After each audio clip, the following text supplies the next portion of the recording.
Hi students, ఆస్ట్రేలియాకి ఎందుకు visa rejections ఎక్కువ అవుతాయి, స్టూడెంట్ వీసాస్ అనేది ఈరోజు పాయింట్ మనం డిస్కస్ చేద్దాం. సో ఫస్ట్ పాయింట్ ఏంటంటే 2022 టు 2023 ఫినాన్షియల్ ఇయర్స్ మధ్యలో 6 lakhs స్టూడెంట్స్ ఆస్ట్రేలియాకి వెళ్ళారండి. ఆల్రెడీ వాళ్ళకి సాచురేషన్ అయింది. సెకండ్ థింగ్ ఏంటంటే అక్కడ గ్రాసరీస్ రేట్స్ పెరిగిపోయాయి, ఫ్లాట్స్ దొరకట్లేదు, అకామిడేషన్స్ అండ్ రేట్స్ కూడా బాగా పెరిగిపోయాయి, అకామిడేషన్ రేట్స్. సో ఇవి ఒక రీజన్ అయితే, నెక్స్ట్ రీజన్ ఏంటి, ఇన్ఫ్లేషన్ ఎక్కువైపోయింది. ఓకేనా. సో ఇంకొక విషయం, అందరికీ జాబ్స్ వస్తాయా రావా అనేది పాయింట్ పక్కన పెడితే, స్కిల్స్ ఉన్నవాడికి ఎక్కడికైనా జాబ్స్ వస్తాయండి. ఆ టాపిక్ ఇక్కడ కాదు, రిజెక్షన్స్ గురించే. ఏ రీజన్స్ వల్ల ఎందుకు వాళ్ళు రిజెక్షన్స్ చేస్తున్నారు. ఇంకొక పాయింట్, వాళ్ళు చాలా స్ట్రిక్ట్ చేశారు అండ్ స్క్రూటినీస్ ఎక్కువ జరుగుతున్నాయి.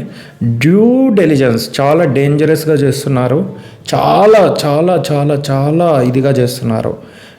డ్యూ డెలిజెన్స్ అంటే వేరే ఏం లేదండి, మొత్తం అనలైజ్ చేయడం, ప్రతిదీ మన అకాడమిక్స్ అవ్వచ్చు అండ్ మన ఫినాన్షియల్స్, మన క్రిమినల్ రికార్డ్స్ అండ్ మన ప్రతి ఒక్క రికార్డ్ అండి, కాల్ రికార్డ్స్, అన్ని రకాల రికార్డ్స్ని బాగా స్క్రూటినీ చేసి డ్యూ డెలిజెన్స్తో వాళ్ళు వీసా అనేది అప్రూవ్ అయినా చేస్తారు ఆర్ రిఫ్యూజ్ అయినా చేస్తారండి.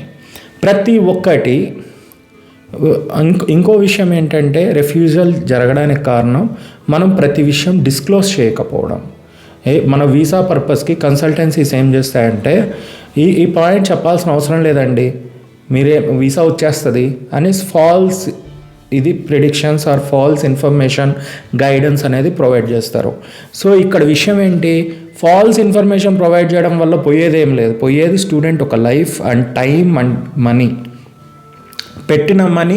పెట్టిన టైం ఎఫర్ట్స్ మళ్ళీ తిరిగి రావు.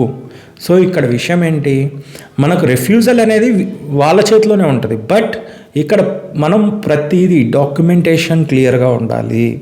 డాక్యుమెంటేషన్ ఏ ఒక్క డాక్యుమెంట్ మనం డిస్క్లోజ్ చేయకపోయినా మనకు వీసా రిఫ్యూజల్ ఉంటుంది.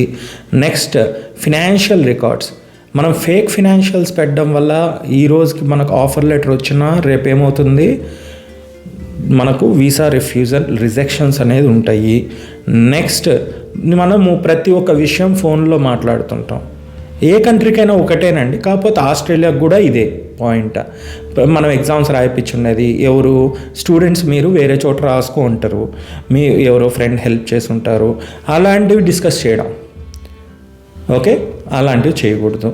సో మీరు ఓన్గా రాసున్నారు, ఇట్స్ ఓకే. మీరు ఇప్పుడు ఆస్ట్రేలియాకండి హోమ్ ఎడిషన్ ఎగ్జామ్స్ యాక్సెప్ట్ చేయరండి. సో ఇక్కడ ఇంకో విషయం ఏంటంటే, ఆఫర్ లెటర్స్ మనకు వచ్చేస్తాయి కానీ మనకు వీసా అనేది తప్పకుండా రిఫ్యూజల్ ఉంటుంది, అది కన్సిడర్ చేయరు కాబట్టి. ఓకేనా. కాబట్టి ఆస్ట్రేలియాకి అప్లై చేసేటప్పుడు ఏం చేయాలా, మీరు సెంటర్ బేస్డ్ ఎగ్జామ్సే చూస్ చేసుకోవాలి, ఆప్ట్ చేసుకోవాలా. సో ఇంకో విషయం ఏంటి అంటే, మనము ఏదైనా కూడా 1కి 100 సార్లు రీసెర్చ్ చేసుకోండి అప్లై చేసేటప్పుడు, ఎవరు చెప్పరు. ఓకేనా. ప్రతిదీ కూడా స్టెప్ బై స్టెప్ ఒక 6 months ప్రియర్గానే చూస్ చేసుకోండి, ఏదైనా కూడా రీసెర్చ్ చేసుకోండి, స్టార్ట్ చేయండి. మీరు అప్పటికప్పుడు ఇదవుతుందంటే కుదరదు కదా. కాబట్టి మనం ఏం చేయాలా, మనం ప్రాపర్గా మనము ఇది చేసుకోవాలా. సో ఇక్కడ విషయం ఏంటంటే, మీరు స్క్రూటినీస్ జరుగుతున్నాయి కాబట్టి, మనకు చాలా స్ట్రిక్ట్గా ఉంది కాబట్టి మీరేం చేసుకోవాలా, ఒక చెక్ లిస్ట్ వేసుకోవాలా. ఆ చెక్ లిస్ట్ ప్రకారం మీరు ప్రాసెస్ అనేది స్టార్ట్ చేసుకోవాలా. సో 1 by 1 ఎవరో ఉన్నారని వెళ్ళడం కాదు. If someone is there in Australia, mention their name. మీ ఇమీడియట్ రిలేటివ్ అయితేనేనండి. ఓకే, మీ రిలేటివే, అది మెన్షన్ చేయాల్సిన అవసరం లేదు. ఓకే, అది కనబరచాల్సిన అవసరం లేదు. Thank you students. ఇక్కడ విషయం మీకు క్లియర్గా మీకు చెప్పడానికే ఈ వీడియో చేశాను. సో మీరు ఆస్ట్రేలియాకు వెళ్తున్నారా, సో కేర్ఫుల్గా ఉండండి. మీకు వీసా వచ్చిందా, you are good, you are in the right place. So visa రాకపోతే there are a number of options, కానీ రాకపోవడం అనే మాట రాకూడదు. ఈ పాయింట్స్ అనేది మనం చూసుకుంటే వీసా రిఫ్యూజల్ అనేది, రిజెక్షన్స్ అనేవి తగ్గించుకోగలము.